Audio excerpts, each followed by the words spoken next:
Yes, and welcome back. You were just watching Mini Husseinis, where a young girl is embarking on a journey to really understand the rituals associated with Muharram alongside her grandfather. And we very much look forward to keeping up with her journey to see what she learns. Bless her, she's very cute. She is. God bless her. God bless her. It's good to, at a young age, I think, to encourage them, isn't it? So. It is. God bless her.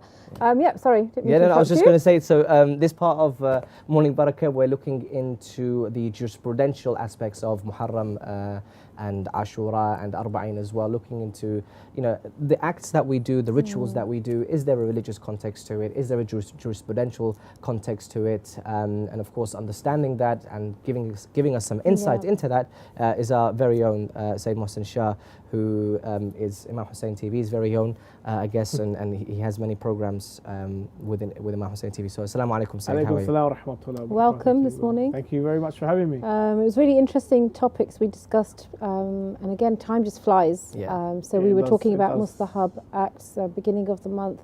We're obviously going in now a few days into Muharram, preparing for Ashura. Yes. And really hoping that we can continue this theme and topic so that inshallah it benefits our viewers and ourselves to really make the most of these nights, because before you know it, it's, we're through. So, Ali, do you want to? Yeah. I mean, there's a couple of things that we talked about in the last episode, namely, for example, Imam Sajjad alayhi salam, when it comes to Muharram, or even coming close to Muharram, you can see there's a visible difference in the way he acts, the way he looks, even, and alongside that, we discussed in depth in terms of wearing the black, the black clothes, or even, how you'd be able to translate or even speak to your non-Muslim friends about that, for example. And also, one thing that really caught my interest was actually, these rituals of wearing the black, for example, or going to the majalis, has become such a novelty that people are becoming, I think the word's desensitized to it. And how do we really start to make Muharram special every single year? I think it's relevance as well, isn't it? Because I think for the older generation, we've gone through so many sort of stages, and now the youth have such a fast pace. Their environment is so vibrant now. So it's really about making it relevant for them, to make them continue this ritual aspect, but obviously the connection with ourselves, isn't it? So exactly. So tell us a bit more about some of the mustahab, other than wearing black, for example. What other mustahab acts can we do to prepare ourselves for Muharram? I personally believe that these mustahab acts are there to help us, to stop us from getting desensitized. For year after year when we come and commemorate. It's funny how some people, they don't get desensitized to their birthday, which comes every year, but when it comes to Muharram, unfortunately, they're a little desensitized. So other mustahab acts that can help you with the preparation of Muharram, to help you get into that spirit and gain the benefits, and really help your spirituality increase. There are du'as that you can read. There is a du'a, believe it or not, for every month, the first of the month, and Muharram has a specific du'a. The first of Muharram has a du'a which you could recite. And there's also so many ziyarat you could read, like Zat Ashura you could read. It's recommended to read that as much as you can. And why not in Muharram start to recite the ziyarah and really connect with it and what is being said as you build up to that main day, to that big day, and to that big event. Furthermore, we were talking about dressing in black, but also a lot of people, they'll put black in the mosque, they'll put sawada in the mosque. A lot of people like to do that at home. Now, mashallah, the props team here, as you can see, they've put some sawada up behind me here and stuff like that. A lot of people do that at home as well, just to bring that barakah into the house and to get the house to mourn with you, and to bring that Husseini majlis mosque vibe into the home as well as at the mosque. So it continues, so it can continue to help you with you having that feeling of grieving, and for you to benefit from your spirituality. And would you also actually, now that you've mentioned that, so would you recommend people play latmiyas, majlis, to all encompasses that whole environment, doesn't it, into the home of actually commemorating, and not just doing your daily rituals that we do on a daily basis, but then actually making it feel like it's throughout that time, isn't it? Indeed, part of the mustahab acts is to actually go to a majlis and to listen to the masa'ib of Aba Abdullah. And it's very, very important.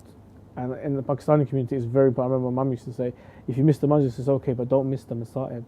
Don't miss that bit where everyone he's reciting what happened during Karbala, and everyone's there crying and weeping. It's very, very important you make that bit You know. What would you say? So Ali touched on it about people becoming desensitized, and another aspect is the attendance. It's saying that I've heard quite people saying, listen to it at home. The internet's there. Why should we have to go? What would you say to that? It is a fair and valid point. I mean, it is difficult sometimes with the weather that we have in England. You know, it is difficult to get out. It's cold, it's raining sometimes. However, this adds to the barakah and this adds to the thawab. You know, if I was to tell you that if you go to walk to a majlis and for every rain that hits your shoulder, Allah subhanahu wa ta'ala will remove a sin, would you walk in? You wouldn't take an umbrella. You know, you would go through that struggle. And Abu Abdullah went through that struggle for you. You know, and you can't just step outside. Now, you know, at the end of the day, it is a valid point that, I'm going to stay at home and I'm going to, you know, watch it online. I believe that this online streaming of majlis is very, very good for those who can't access majlis. For example, if you're at university and Muharram comes at university and you're very, very far from Husseiniyah, maybe you're 2, 3, 4 hours away from Husseiniyah, especially if you're in Scotland where, you know, there's not many majlis going on. Where do you go? What are you supposed to do? Even reverts are, you know, not necessarily from communities, are to make sure you don't miss out on the majlis. Definitely go online and have your, you know, moment, and you know, you have your connection alone, which is nice as well, that you're by yourself. You don't have to worry about other people.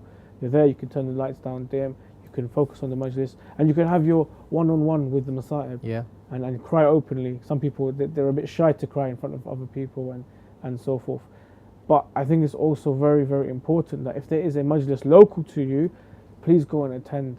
Because the last thing we want is empty majlis. See, this is what I worry about, because when you look at the churches today, how have we got to the stage where churches are empty? You know, and it's because people lost interest. And if we don't keep this commemoration and the actual importance of visiting, physically visiting, we could end up in 50 to 100 years with empty, you know, Husseiniyas, and that's not where we want to be. So the practice is very important, isn't it, to upkeep? Indeed, we must, you know, it's very, very important that we keep going. And mashallah, the Husseiniyah have very, very good programs.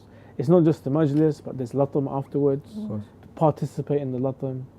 I know young children, they really, really like, they never complain about latam. They really enjoy it. True. They really want to get involved. They really, really want to, you know, shout and scream at the top of their lungs, and really, really get involved with the whole ritual of latam and the whole morning ceremony of latam. And then not forgetting the tabarak at the end and the food. It's part of the process, isn't it? It is. It's all part of going and remembering, and also to receive, and also taking the barakah of Abu Abdullah. Exactly. For those who want to donate in the name of Abu Abdullah, those who want to donate food or water bottles, or, you know, whatever they want to donate in the name of Abu Abdullah, and to receive that as well. And there's a really nice community spirit that we are all together here. We are all equals in the fact that we all love Abu Abdullah and we're all here to mourn Abu Abdullah. And if you don't attend the majalis, you're going to miss out on this. Because Islam is, you know, ultimately about this ummah, isn't it? It's about the togetherness, the unity, and you won't get that in silo at home. Yes, you have a separate benefit, but actually the effort is with people. And something I personally do is, so you may have your local mosque where the speaker, you may feel that, I don't understand the language, I'm not really vibing with this speaker, but it's good for the attendance, because they say angels descend where there is, you know, and you don't know which soul in that gathering is going to be the blessed one that you may get the blessings for. And then perhaps in other times when you're, you know, driving to work, or you're commuting, to hear another speaker that you may, who's probably in another country, and listen to their lecture and catch up that you probably would have stayed home for. But, you know, you can fit these, you know, things into your daily routine. Another thing that's very important, which not many people will talk about or touch, is the energy that is transferred. When you have the dhakir or the mu'ammim sitting down and delivering a message, that energy that he has, which he transfers over to the audience, you can't get that through television. It just doesn't happen. It doesn't work. And there is, I mean, helps. There's a maqam to the servants of, you know, Ahlul Bayt that, you know, and no ordinary person can match that. And, you know, there's a blessing that they give to that person to recite, to be delivering those things. So again, like you're saying, benefit from their vibes, you know, their blessings, that you get those. So definitely that's a really, any other pointers would you say? I think one of the main Mustahab acts in Muharram is to bring people to Abu Abdullah. So if you can go out and speak to friends, and if you can write a blog or a leaflet, or maybe you could, if you're in media, maybe, you know, Imam Hussein TV, mashallah, I'm doing loads of videos which you can go and share to introduce the concept of Muharram and introduce Abu Abdullah Hussein to those who have never seen or never heard of Abu Abdullah, for he is, the ark of salvation, and he has the widest, and he's the biggest and the widest ark, and it's open to everyone and anyone to come on board, regardless of creed, of faith, of background, and it's really, really unfair that these people miss out on that. I will just say, just as a personal observation, that when we do sort of, when we attend London, for instance, we're so blessed to have the opportunity to hold, marches on the 10th of Muharram for Arba'in, and the importance of having literature in English and actually speeches. And I remember last year reading an article in one of the main tabloid papers, and someone had observed the march that the Shias had gone through central London. It was so well organised, and they noticed the people marching and wearing black. And then it came to the point we were outside a national theatre, and the speech started off in Arabic. And they said, this English person said, I was quite taken aback by their entrance, the drums, what is this event? And suddenly it's in a foreign language, and he had no association. And he lost, and that Arabic, I was there, it went on for a good 10, 15 minutes. And we lost vital, people to actually learn in that moment. So you could have really made an impact. So those little things are actually quite important, aren't they? Definitely. I mean, we know from our generation the introduction of English majalis, and how it's benefiting our community and ourselves. Absolutely. And I think that, we are, in the future, there will be fully English programs and fully English mosques for people with the English speaking background, and also for the reverts of this country, so that they can come and they have something that they can identify as their own, and they have a place where they can understand fully in their own language the message of Abu Abdullah. It's very, very important. And how else am I going to introduce Abu Abdullah to foreigners other than the English language, which is what unites all of us here living in the UK and also in America? That language is that platform and that basis for me to reach out to someone and to transfer that knowledge and that message of Abu Abdullah to them. So it's very, very important, very vital. Not just the English speaking, the majlis and that, but the books, so that they can refer back to their own research. We need much, much more literature in English. Alhamdulillah, in Arabic and Farsi we've got plenty, even in Urdu, but in English we lack. So we really need to work on that, start getting the translations in, so that we can really, really help people get involved and really, really help people indulge into the knowledge that is available and the message of Abu Abdullah Hussein. Just to wrap up, I guess, for today, we've had a very, very interesting discussion. Just to wrap it up, I guess, we've mentioned a lot of mustahab acts, what recommended acts we should do, but can you touch upon just very, very quickly in terms of the makruh, or the acts we should stay away from? During Muharram time, the makruh acts, there's nothing really specifically makruh that you should not do this or should not do that. But there is guidelines of what's appropriate and not appropriate. And during Muharram, it's not really appropriate for you to go out and celebrate, and for you to go out and enjoy, and you to go out and they even say to some extent be smiling and things like that. It's all, like I said, etiquette, isn't it? It's etiquette, but it's behave in a way that as if one of your own has died, your own grandfather or your uncle or your own father has passed away, and how would you behave? And behave in that manner. I remember we were growing up, and even celebrating birthdays was just a big no-no, and it's like, you're not having it. Muharram Safar, it's not happening. And you'd be like, I'd have to wait 2 months after Muharram Safar for me to celebrate, but that was... Then your parents tell you, well, next year then. But no, it's true. I think it's the etiquette, and it's really bringing that message home, isn't it? It is. And for the future generations, so that they learn we are their role models. And thank you so much once again. Thank you for having me. Yeah, it's been an absolute pleasure speaking to you. I guess that it kind of brings it to a close for the makruh and the mustahab acts, the things that are recommended to do, the things we should kind of stay away from when it comes to preparing for Muharram, even during the Muharram 10 nights and Ashura as well. As for the next episodes, we'll be touching on some slightly controversial topics.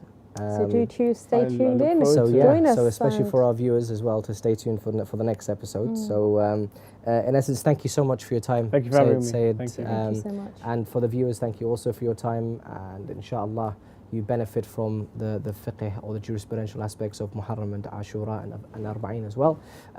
For myself and Zahra, we thank you for your time, and have a blessed day and a blessed Muharram as well. Stay tuned for the next episode. Thank you.